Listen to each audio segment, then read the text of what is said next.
everything is going to be okay in the end. If it is not okay, it's not the end. John Lennon.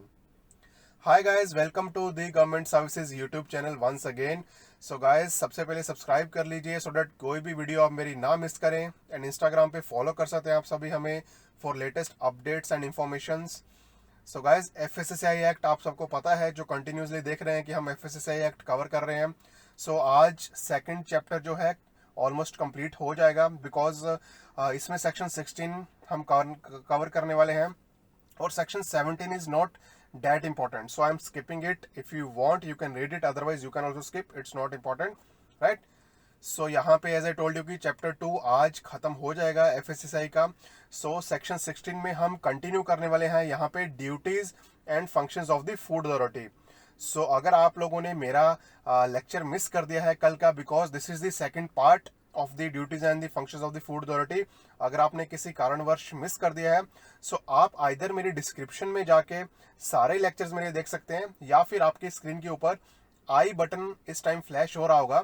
So you can click on that i button and go and watch part 1, because duties and functions of food authority are most important. So आप part 1 देख के part 2 पर आ सकते हैं. आई hope it's clear. Yes, so start करते हैं. So section 3 sub section 3 16 section का हमने कवर करना था, बिकॉज कल मैंने पार्ट 1 में सेक्शन 16 का सब सेक्शन 1 4 5 और 6 कवर करवाया था. 3 रह गया था, बिकॉज 3 थोड़ा और जो कि है it's long. So I thought कि एक एक्स्ट्रा वीडियो बनाऊंगा इसके लिए. सो देखते हैं फर्स्ट पॉइंट. इसके जो फंक्शंस है, that is provide scientific advice and technical support to the central government and the state government in matters of framing policy and rules in areas which have direct or indirect bearing on food safety and nutrition. So देखिए, यहाँ पे government को जो advice देना, scientific advice देना, चाहे वो central government है चाहे वो स्टेट गवर्नमेंट है, जब for example department of agriculture या फिर डिपार्टमेंट ऑफ कॉमर्स कोई भी फूड सेफ्टी या फूड न्यूट्रिशन के रिलेटेड कोई पॉलिसी बनाने वाला है, सो उस टाइम जो साइंटिफिक एडवाइस प्रोवाइड करवाना वो काम है फूड अथॉरिटी का टू सेंट्रल गवर्नमेंट और the state government. I hope point 1 is clear. And second point, promote, coordinate and issue guidelines for the development of risk assessment methodologies and monitor and conduct and forward messages on the health and nutritional risk to food to the central government, state government and the Commission of Food Safety. So यहाँ पे they would also develop the risk assessment methodologies. Means for example, if there is a situation of risk related to food, right? So there is a proper scientific method of risk assessment. So to lay down the procedure, कैसे उसमें coordinate करना है, कैसे उसको promote करना है और कैसे रिस्क असेसमेंट मेथोडोलॉजीज को सेंट्रल गवर्नमेंट और स्टेट गवर्नमेंट को प्रोवाइड कराना है, that is the duty of the food authority. Second point, right. So now third point, provide scientific and technical advice and assistance to the central government and the state government in the implementation of. so यहाँ पे scientific and technical advice further provide करवाई जाएगी central government and state government को. अगर आप first point देखेंगे, in the matters of crisis management procedure with regard to the food safety and draw up a general plan for crisis management and work in close cooperation with the crisis unit. For example, if there is any breakdown, right, like there is a hazard breakdown, food hazard breakdown, so उस time क्या critical steps लेने चाहिए, क्या risk assessment method follow करने चाहिए, right. सो जो crisis management units हैं उनके साथ कोऑर्डिनेट करना, उनको क्राइसिस मैनेजमेंट का पूरा प्रोसीजर देना कि how you can tackle this ये जो क्राइसिस है, and further drop the general plan for crisis management. Means general plan, उनको एक प्रोटोकॉल क्या फॉलो करना है. सो क्राइसिस मैनेजमेंट के लिए भी food authority would be responsible कि क्या गाइडलाइंस सेंट्रल गवर्नमेंट और स्टेट गवर्नमेंट को प्रोवाइड करनी है. I hope it's clear. So कोई भी डाउट है गाइस, वीडियो के नीचे कमेंट करके मेरे को पूछ सकते हैं आप क्वेश्चन.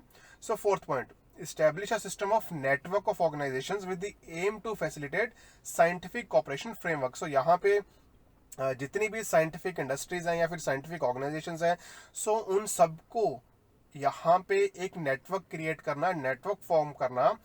किस कारण? फर्स्ट पॉइंट देखिए, to coordination of activities, exchange of information, development and implementation of joint projects. So यहाँ पे बहुत इंपॉर्टेंट यहाँ पे है, बिकॉज यहाँ पे कोऑर्डिनेशन ऑफ एक्टिविटीज, जितनी भी एक्टिविटीज हो रही हैं different organisations, different department, sometimes क्या होता है activities overlap, right, to avoid this overlapping.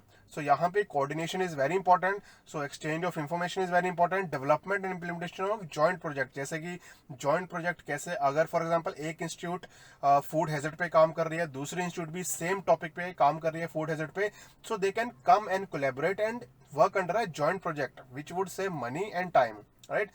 And then fourth part, exchange of expertise and best practices in the field within the food authority's responsibility. So यहाँ पे definitely best जो कि expertise यहाँ पे share करने का जो सबसे बड़ा पॉइंट है फूड अथॉरिटी का, and further best practices in the field with in the food authority. So food की फील्ड में बेस्ट प्रैक्टिसेस कैसे इंप्लीमेंट की जाए. So these are the responsibilities of these organisations, network of organisation set up by the food authority.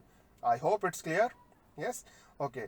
So fifth point यहाँ पे देखिए, provide scientific and technical assistant to the central government and state government for improving cooperation with international organisation. So ये भी यहाँ पे बहुत important है. आपने देखा होगा काफी पॉइंट्स में यहाँ पे फूड अथॉरिटी टेक्निकल और साइंटिफिक एडवाइस प्रोवाइड कर रही है state government and central government को.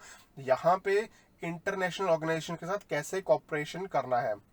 फॉर एग्जाम्पल, इफ कोई भी फूड पॉलिसी बनाने लगे हैं, इंटरनेशनल लेवल पे इंप्लीमेंट करने लगे हैं उसको, so at that time they should, central government and state government should consult food authority so that proper coordination हो सके इंटरनेशनल ऑर्गेनाइजेशंस के साथ. And six step, take all such steps to ensure that public, consumers, interested parties and all levels of panchayat receive rapid, reliable, objective and comprehensive information through appropriate methods and means. And they have to ensure कि जितनी भी guidelines, right, जितने भी standards food authority set करता है, it should reach the stakeholders, that is end users, जो कि public, we, हम जो हैं public, then we are the consumers, then all interested parties, for example food industries, food business operators, restaurants, hotels and levels of panchayat. So यहाँ पे even panchayat में, rural areas में panchayat should get all the information which should be rapid, reliable, objective and comprehensive through appropriate means and methods. So यहाँ पे ये सब ensure करना food authority की ड्यूटी है.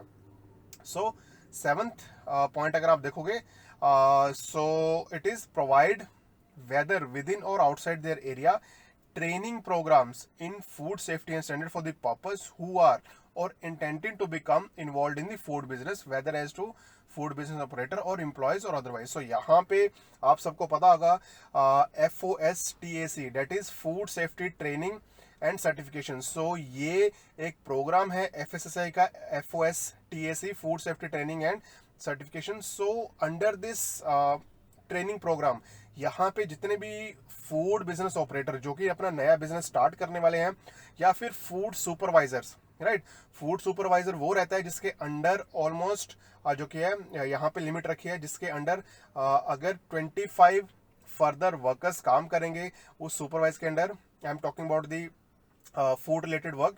सो यहाँ पे उस रेस्टोरेंट में एक सुपरवाइजर रहेगा जिसको कि ट्रेनिंग लेना मैंडेटरी है from food safety training and certification organisation of the food authority. So इसीलिए यहाँ पे 7th पॉइंट जस्टिफाई हुआ है कि फूड अथॉरिटी ट्रेनिंग प्रोवाइड करेगी सभी फूड बिजनेस ऑपरेटर्स को, चाहे वो नया बिजनेस स्टार्ट करना चाहते हैं, चाहे वो ऑलरेडी बिजनेस में हैं. और हर 25 जो कि है फूड रेस्टोरेंट वर्कर्स को सुपरवाइज करने के लिए एक सुपरवाइजर जो रहेगा उसको FoSTaC, that is food safety and training certification लेना मैंडेटरी फूड अथॉरिटी ने किया है. So 8th point, contribute to the development of international technical standards for food, sanitary and phytosanitary standards.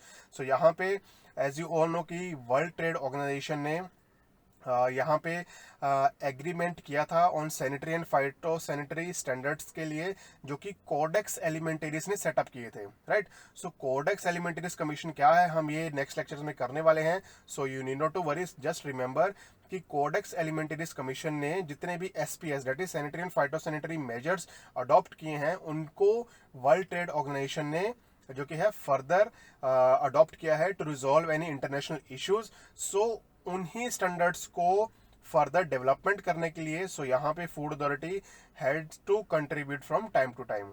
I hope this point is also clear, right. So guys, कोई भी doubt है तो comment करके पूछ सकते हैं, right. Okay, so 9th function is promote consistency between international technical standards and domestic food standards while ensuring that the level of protection adopted in the country is not reduced. So as I referred in the last slide, आप सबको मैंने बताया कि codex एलिमेंटेरिस commission एक international body है जो कि international food standard setup करती है.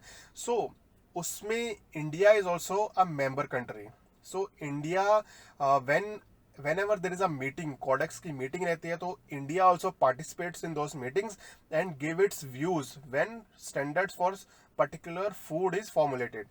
So यहाँ पे इंडिया और the delegation which represents India, they have to keep in mind कि जब वो international technical standards codex alimentarius commission adopt करने वाला है, तो डोमेस्टिक फूड स्टैंडर्ड्स को भी like we should present our views over there. So we should keep our view point कि हमारे कंट्री में ये डोमेस्टिक फूड स्टैंडर्ड्स हैं and they have to ensure that level of protection adopted in the country is not reduced. So in technical standards को और domestic standards को match करने के लिए इंडिया, तो इसके जो रिप्रेजेंटेटिव्स हैं, उनको वहां पे अपना व्यू पॉइंट रखना पड़ेगा.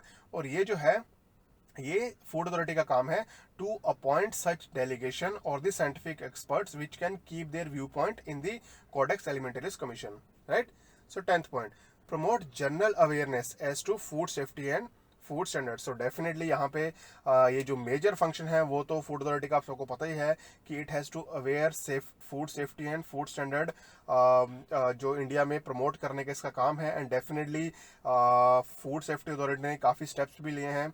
As you might be knowing, food safety यहाँ पे ईट राइट मूवमेंट चलाया था, then eat right campus awards distribute किए थे, then as I told you FoSTaC food safety training and certification start किया था. सो ऐसे ही सारे अवेयरनेस इनिशिएटिव्स यहाँ पे, and even food safety magic box, food safety tool kit, ये सभी ऐसे अवेयरनेस प्रोग्राम जो फूड अथॉरिटी यहाँ पे टाइम टू टाइम कंडक्ट करती रहती है. सो ये एक मेजर फंक्शन है इनका, फूड अथॉरिटी का. आई hope it's clear. So lastly guys, thank you so much. If you like my work, so please appreciate it by commenting, sharing and liking my videos. And lastly, thank you so much. कल रहेगा next lecture and I'm hoping to see all of you guys, and please guys do share these videos with your friends so that even they can reap benefit out of these videos. Thank you so much.